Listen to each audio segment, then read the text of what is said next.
Hello, ladies and gents, boys and girls, people of all ages and sexualities, and welcome back to another comic book review. And today we're here with some Batman.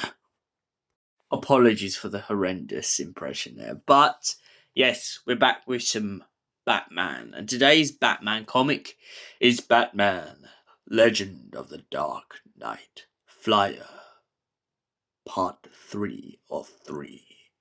By Howard Chaykin, Gil Kane. So what is this comic book about, you may be asking? Well, it begs to ask one question. When is the puppeteer not the puppeteer?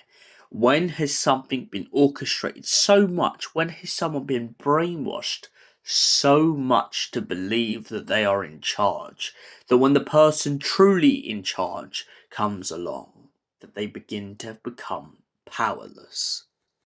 Well, it turns out that Batman starts this comic book off in a bit of a brawl, and he ends mostly in tatters.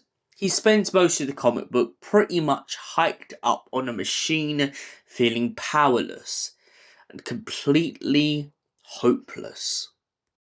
However, Bruce knows exactly who he's dealing with, and the person that has been torturing him knows exactly what she aims to do. However, her son is trapped in the mindset of believing that he is in fact in power of the situation. Little does he know that his mother thinks of him as dispensable. She doesn't care whether he lives or dies. No, he's just another pawn in her game. And this is what Bruce has to try and convince him, has to try and wake him up from his paranoia of a dream. But by the time that he does, it's too late. The pair of them have been locked inside, and Mother is getting away. She doesn't care for her son. All she cares is for the acceleration of her experiments and her technology. And this is what truly breaks Bruce's heart, as he has to wake this young man up from all of this never-ending nightmare. And as the story arc continues, it begs to ask the question to Bruce: is he a man or is he a machine? Does he fight for the people of his city, or does he fight for himself? Where does his loyalties remain? And most importantly, is his aim to take down this villain, or is it to look for the deeper villain within? All these questions are asked in this comic book to an extent, and are partially answered.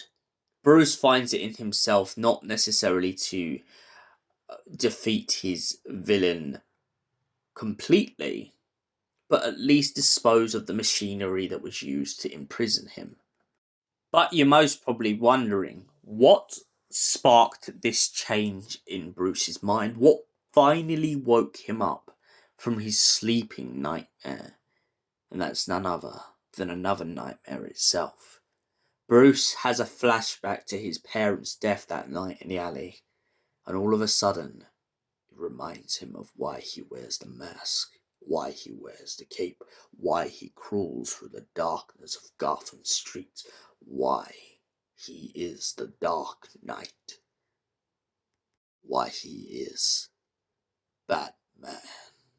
And of course, this sparks up everything, and after having another ongoing fight after breaking out the machinery with the woman's son, the whole building goes up in smoke, and Bruce is left flying off into the night,